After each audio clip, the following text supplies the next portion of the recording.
When I was a kid, I always dreamt of making my own gummy candy. And today, we're making this childhood dream come true. We're making gummy bears. Or let's say I spent the last 3 weeks trying to figure out how to make gummy bears. Because while making gummies is quite easy when you know how, it's the how part that is actually the challenge. And to be clear, there are plenty of recipes online, but most of them result in gummy bear shaped jelly, which is definitely not what I'm looking for.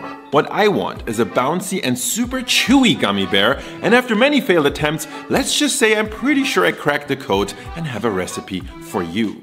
And so, without further ado, you'll find all the exact ingredient amounts in the video description below, but it's the method that really matters. First of all, we're gonna need gelatin, a crucial ingredient in gummy candy making. It's what gives them their signature elastic texture. And before you ask in the comments, unfortunately, agar-agar or other plant-based alternatives have really not worked for me at all, and believe me, I tried. So for this method, gelatin it is, sheet gelatin to be specific. And one of our first steps will be to cut it up so we can fit it in a food processor and blend it into a powder. I know, you can just buy pre-ground powdered gelatin, which does work, but sheet gelatin gives you much cleaner and more reliable results. So why are we grinding it at all then? Fair question. It's all about hydration. Gelatin needs to be rehydrated or bloomed in water first, and if you grind it up, you can get away with a lot less water, which is important. Spoiler alert, this is the key to success. Keeping the hydration in this recipe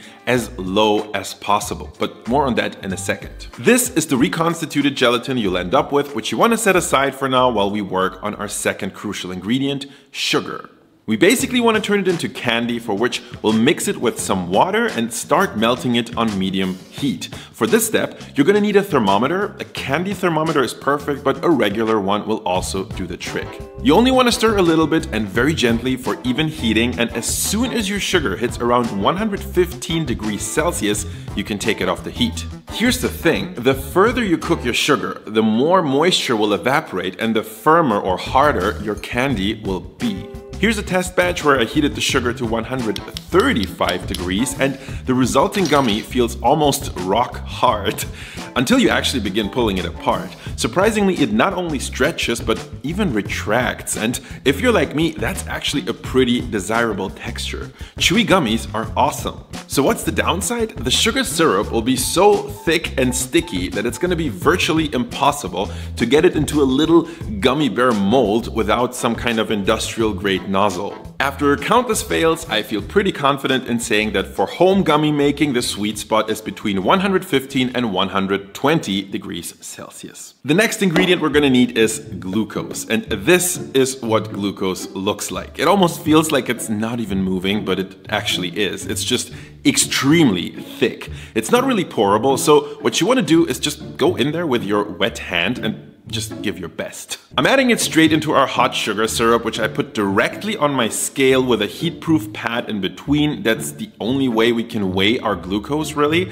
And you want that sugar hot so we can mix in the glucose easily. Now, you might be wondering, do I really need to buy glucose, and why? The good news is you can use corn syrup or this rice syrup, very thick, that I found, which works just as well. You could even do honey if you like the taste, but you do want to use one of those so-called inverted sugars. I don't want to get too sciencey here, but it's really important for the texture and lifespan of your gummies. Here's what I mean. This is a test gummy I made with glucose, and it's about a week old.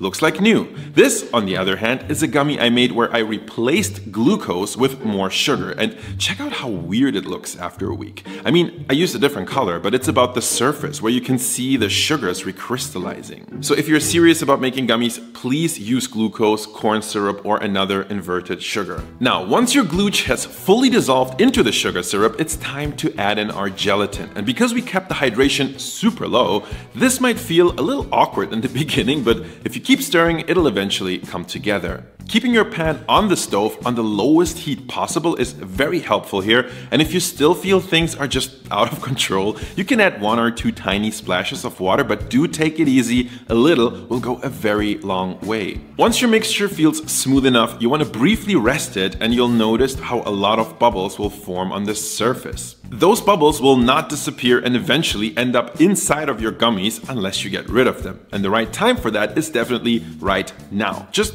skim them off with a spoon. Now, while your mixture is still nice and warm, you want to divide it into squeeze bottles or little measuring cups. I want to make 6 flavors, so I have 6 bottles. And with that, we actually did all of our hard work, because now comes the fun part, which is coloring and flavoring and casting our gummies. And by the way, if you're wondering what those brown spots are, that's just some accidental caramel that formed as we were making the syrup. To flavor or color your gummies, you're definitely gonna need aroma extracts and food coloring just like these. I did try using fruit juice, but the overall amount of liquid in this recipe is so low that you can barely taste anything. Therefore, I add a few drops into each bottle. I'm doing strawberry, green apple, lemon, tangerine, pineapple, and a mystery blueberry woodruff thing, by the way. Also, I actually forgot to add citric acid before. You should really mix this in with your gelatin so you can save yourself this mess. But actually, speaking of the mess, the great news is that both sugar and gelatin wash off really easily under hot water, so the cleanup is not as bad as it looks. Case in point, look at this highly satisfying set of gummy syrup bottles. This is what we have worked so hard for. Only thing is, as these are cooling down, they are beginning to set and harden. Look at this lid, for example, which is already clogged. Fortunately, it's an easy fix with the help of a toothpick and some hot water. Now, to be able to work with these for a while, you want to keep them warm, and my favorite way to do so is to place them in some hot water. If you really want maximum convenience, you can even attach an immersion circulator, aka a sous vide stick, set it to 65 Celsius, and now you can take all the time in the world. The last thing you're gonna need is a silicone mold for your gummies. I found these for like $8 online. The rest is pretty self-explanatory really. Just fill your molds with your gummy candy syrup, and you want to go slow here. Keep in mind that any bubbles you might get will solidify with the gummy and stay in there forever. You can rest your gummies on the counter for like 20 minutes, after which they should actually already have set quite a bit. But they are still way too soft and definitely not done yet. For that, you want to put them in the fridge and let them hang out there for at least 2 hours, or ideally overnight. After which they should come out just like this. Nice and chewy, very elastic, and with a good amount of resistance. If you like, you can actually let them air dry for a little longer, up to like 3 days, and they will firm up even more. When you're ready, dip your fingers in a bit of vegetable oil and unmold all of your bears. This way they won't stick as badly. And with that, we have made it. DIY chewy gummy bears that are a lot more fun than the store-bought kind. And this is how half of my childhood dream has come true. Now, what is the second half, you might ask? Well, that's what I really did all of this for. Now that we know the basics of gummy candy making, we can actually design our own. So in a future video that's coming very soon, I really want to play a lot more with shape, flavor, and branding. I hope you're subscribed so you don't miss it. And with that, thank you so much for watching. Happy gummy making, and I'm gonna see you in the next one.